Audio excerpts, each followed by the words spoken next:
Hello, friends. Welcome to the Seasons of Joy podcast. This is episode number 39, entitled Lean Into It. Now, before I get started, I wanted to invite you to join my Seasons of Joy community Facebook group. I'm going to be going live this Thursday, December 8th at 12 p.m. Mountain Standard Time. I am going to be doing a workshop called Loving Your Body Through the Holidays. Each month, I go live twice. The first call of the month is a workshop where I teach on a monthly topic and I take questions around that topic. The second call of the month is an open coaching call. This is where you can come and ask questions on anything, and you can also be coached live. I would love to have you be part of this community. It's a place where we inspire, lift, and encourage one another. All you have to do to participate in this community is join the Facebook group. So if you go to the show notes, just click on the link and it will take you to where you can sign up for the Seasons of Joy community Facebook group. And next, I wanted to let you know that I would love to come and speak to your group or your organization. I love sharing the coaching tools that I have learned and how they can help you. I love teaching others how to create the life they love through living with intention. If you're interested in having me come speak, just reach out to me via social media or email. Again, all the links are found in my show notes.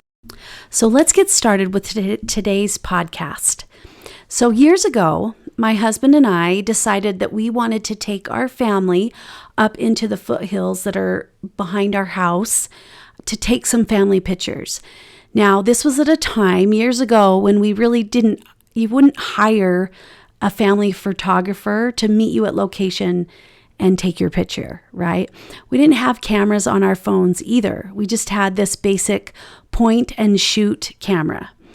The one thing it did have, however, was this 5 to 10 second timer delay so that you could get positioned and push it, and then it would take the picture on a delay so that everybody could be in the picture, even the person pushing the button, right?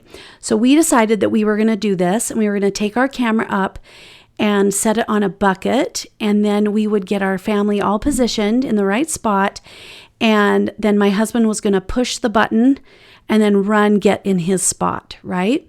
And so we got this all ready, and we were in our matching clothes and just all beautiful scenery, right? There's these beautiful autumn leaves on the ground, and then the backdrop of just trees. It was beautiful. We live in a beautiful place. And so we had everything ready to go, and I'm sure you can picture this. We still kind of do this even with the technology we have now, right? With the delay. So you can picture this in your mind. With all the technology we have, this process rarely goes as planned the first time, right? So at this time, we had 4 of our 5 children, and they ranged from ages 1 to 8.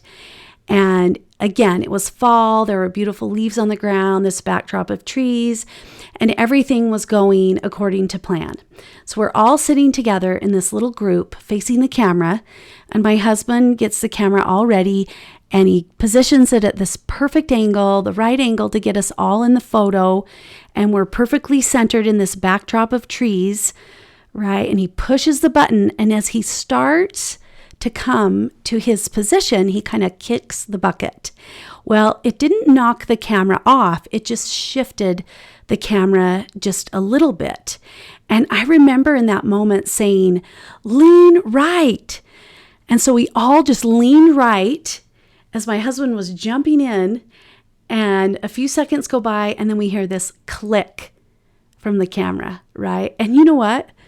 This picture is still one of my very favorite family photos. We're all smiling as we're looking into this camera as we're falling sideways. My little 1-year-old that I'm holding in my lap is looking in the direction we're falling with this expression of curious confusion on his chubby little face. It is priceless. It's candid. It's real. Now, as humans, we try so hard to get things right.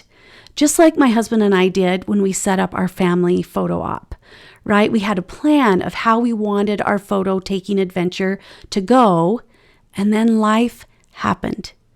We do this in our relationships too, right? We have this idea of how they should look and how others should speak and behave. We have beliefs about certain emotions that we should or should not feel.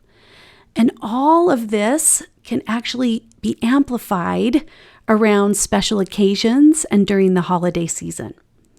We have traditions and expectations of how we want things to look, and sometimes we even believe how they should actually be. John Lennon once said, "Life is what happens to you while you're busy making other plans." When we resist the messiness of this human experience we are living, we actually miss out. Now, I'm not suggesting we just throw up our hands and we don't try for the things that we want or desire, but what I am saying is it's about how we choose to respond when things don't go our way. There is a popular phrase going around that says, just lean into it.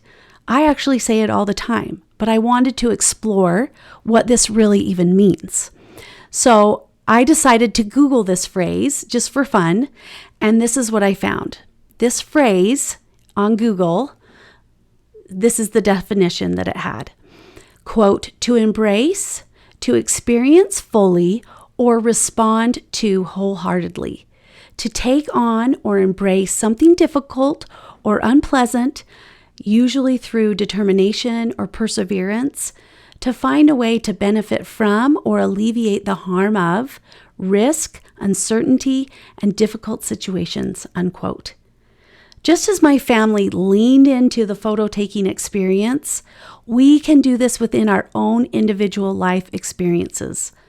What would your life experience be like if you could just lean into it? Now, I teach this concept called the 50-50, right? And what this means is that life is meant to be 50% positive and 50% negative. We will face this contrast during our human experience on earth. This opposition is what actually creates opportunities for us to learn, to grow, and to become more of who we want to be and who we were meant to be if we will allow it to. Now, I believe that this is why we're here, personally. However, when we resist this reality, this messy reality, our experience is no longer 50-50, but rather something like 60-40 or 70-30. Having the belief that we should be happy all of the time or that we should not experience negative emotion actually creates more negative emotion for us in our lives. However, if we can lean into and embrace the contrast of life, we actually benefit from it, and we can create space for more positive emotion. This reminded me of a funny story from years ago. I was picking up my youngest daughter from preschool, and if you know her, you know how full of life and light she is. When she was really little, though, she was a bundle of energy. She was busy. Usually, when I would pick her up from school, she would come running to the car, smiling and waving, eager to tell me all about her day. Well, this particular day, she wasn't running or smiling. She slowly walked to the car with her head hanging down, and it was easy to see that she had had a bad day. As she climbed into the car, I asked her how her day was, and she replied, "Not very good." So I asked her what was wrong, and she informed me that she had gotten in trouble that day, and she had to actually go out and stand in the hallway for a timeout. She had had trouble following the rules that day. She was devastated. I asked her if there was something we could do to cheer her up. I made a few suggestions, and I even suggested that maybe we could go make cookies when we got home. She looked up at me, and she had the saddest eyes, and she said, "Nothing will ever make me feel better." When we got home, I carried her in, and I just gave her this biggest hug, and I sat her on the stool next to me as I began working in the kitchen making cookies. She sat there so sad. Some time went on, and pretty soon she quietly got off the stool and she wandered into her room. Pretty soon I could hear her playing with her dolls, and I could hear by the sound of her voice that she was becoming happier. A little while later, she came into the kitchen playing and talking with her little dolls as if nothing had even happened. It appeared that she had totally forgotten about her sadness. As she came close to me, she stopped right in her tracks, and she looked up at me with this happy yet surprised look on her face, and she said, "Mom, I'm happy." It was as if it had just dawned on her that yes, she really could be happy again. I know this is such a simple and silly story, but there is a great lesson there, and it is this. We are meant to experience all emotions. We will experience things like sadness, disappointment, and grief, but we will also experience peace, love, and happiness. And all of this is what makes up joy. Without the bitter, we would not know the sweet. My little Jenna experienced joy because of the contrast. She had allowed herself to feel sad so that in the end she could really feel the happy. As we lean into the uncomfortable emotions as they come, we allow ourselves to feel them, knowing that they are what move us through our experiences here on earth. This got me to thinking about another experience years ago. So this is the podcast of stories today. My mom gave me a nativity when I was first married. It isn't anything fancy, and it would be considered cheesy by today's standard. But as a young mother, it was one of the only nativities that I owned at that time, and I absolutely adored it. It had a little wooden stable and little plastic figurines: Mary, Joseph, a cow, a donkey, shepherds, sheep, wise men, a manger, and a little baby Jesus. And each Christmas, I would proudly set that little nativity up in just the right place and in just the right way. The shepherds had to be on this certain side, with the wise men on the other. The donkey was placed inside the stable behind Mary and Joseph. The cow was in the back behind the wise men, and the sheep were alongside the shepherds. And baby Jesus was in the center of it all, laying on this little manger. And I remember telling my children to not touch the nativity and that it was special. But as kids will do, my little kids didn't always listen. So I would constantly find that nativity in all kinds of configurations. None of the figurines would be in their right place. I would get after my kids, and then I'd put the scene back together in its proper arrangement. And this cycle repeated itself over and over until one day, baby Jesus was missing. I couldn't find him anywhere, and I was so mad. This was my special nativity, and now baby Jesus was lost.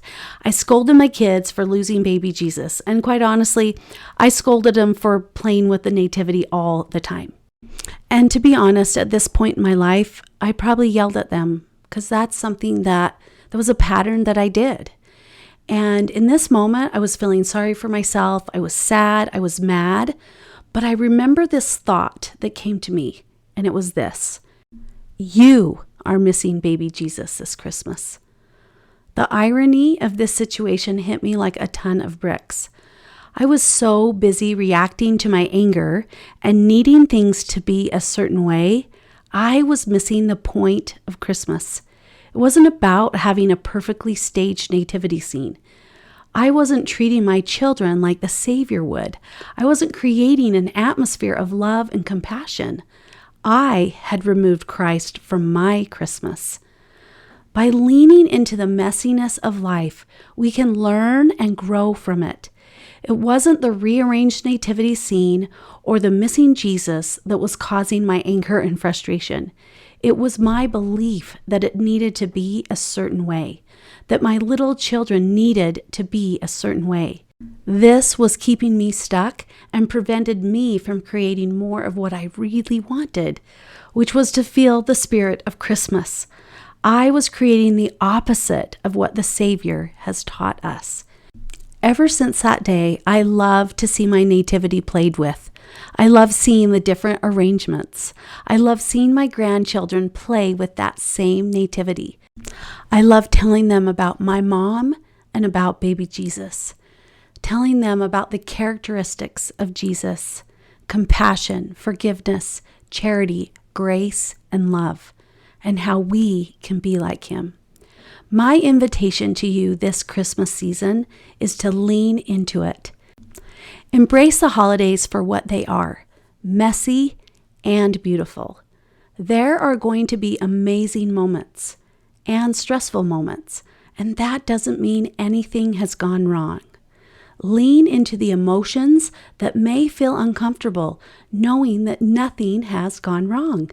Emotions are just chemical vibrations in your body that occur because you are thinking sentences in your brain. Your body knows exactly what to do with them, and they will help you move through the experience of your life if you will just lean into them. This is all a part of the amazing thing we call life. I wish you all the best this holiday season. Thank you so much for listening. If you like what you hear, I would love it if you would share it with your friends and family and leave me a rating and review. If you'd like to learn more about what life coaching is, please schedule a free discovery call with me where we can work together through something that's causing you a problem. Just go to my website, seasons-coaching.com, and you can also find information about my Seasons of Joy one-on-one coaching program and my Seasons of Joy community. Have a joyful week, and I'll see you next time.